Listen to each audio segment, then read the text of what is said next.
山本君。総理の師匠筋に当たりますかね、小泉元総理。ファルージャ総攻撃に対して2004年11月9日、首相官邸でファルージャ総攻撃に対して、成功させなきゃいけないとコメントされています。安倍総理、当時、幹事長代理でしたか。当時、総理反対しました、ファルージャ総攻撃。住民殺されまくってますよ。米軍の戦争犯罪に対して異議唱えたんですか。お願いします。安倍総理大臣。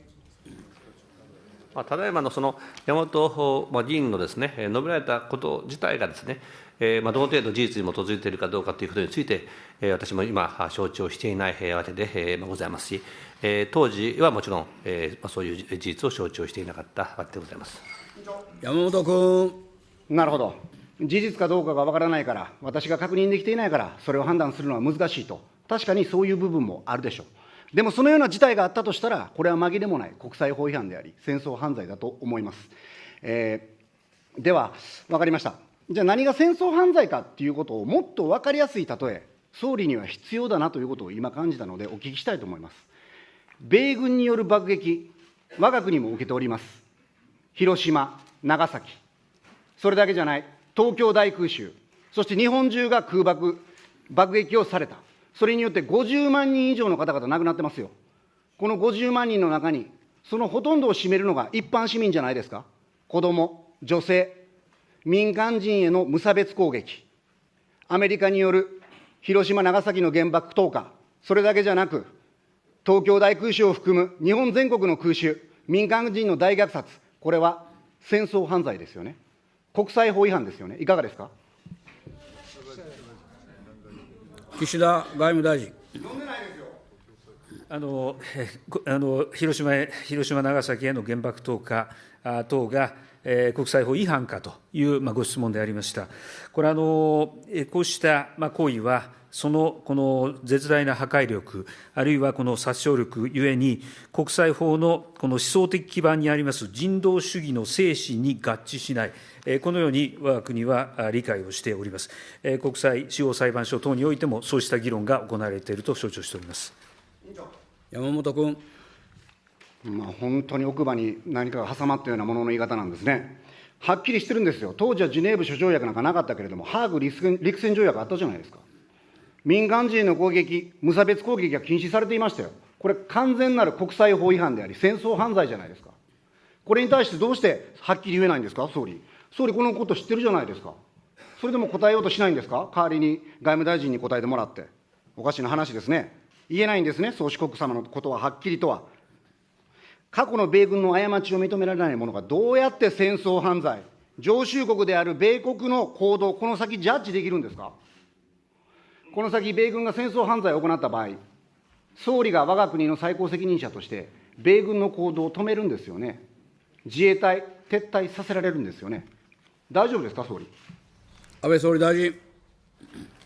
先ほど答弁行ったようにですね、自衛隊が活動するにあたってですね、国際法を遵守し、国際人道法に違反する行為に対する支援は行わないことは当然なことであり、これは支援対象国いかんにより変わることはない、これはもう明確にしておきたいと思います。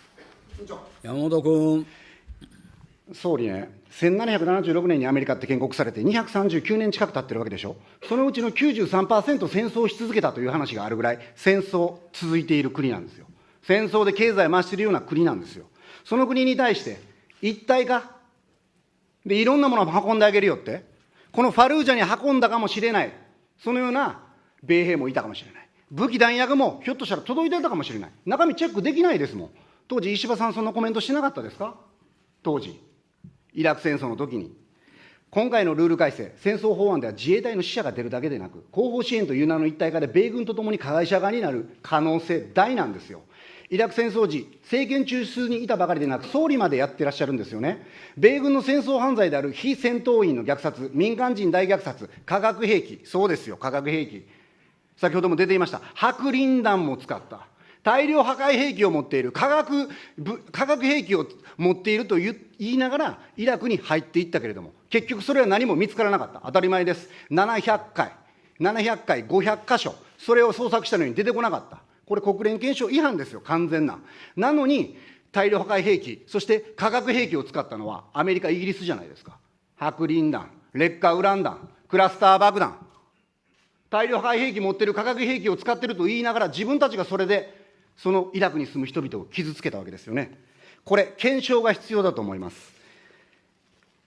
総理に言いたいんですけれども、第三者の検証委員会を作っていただきたいんです。アナン国連事務総長も言ってますよ。イラク戦争は違法であると。国連のトップが。それ検証する必要あるでしょ。イギリスやオランダのように。公開性の高いものを作っていただきたい。戦地へ行ったジャーナリスト、現地で支援をしている NGO を入れて、この検証委員会、当たり前でしょ、自衛隊を外に出すのに、過去に出した、それに関しては検証なしですか。ありえませんよね。第三者検証委員会の設立を求めます。総理、いかがでしょう。岸田外務大臣。なんで大臣なんですか。すみません。はい。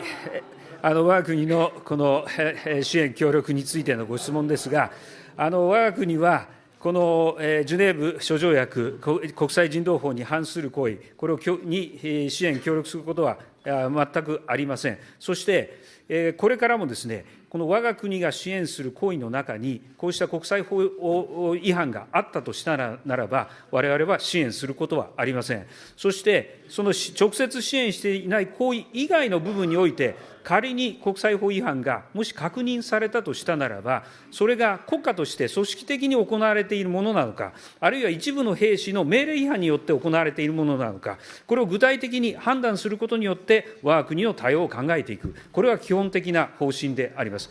これからもこうした方針をしっかり守っていくのが、我が国の協力支援のありようであります。山本君。総理ってお願いしたんですよ。しかも過去、そうお手伝いしてるじゃないですか、ちゃんと。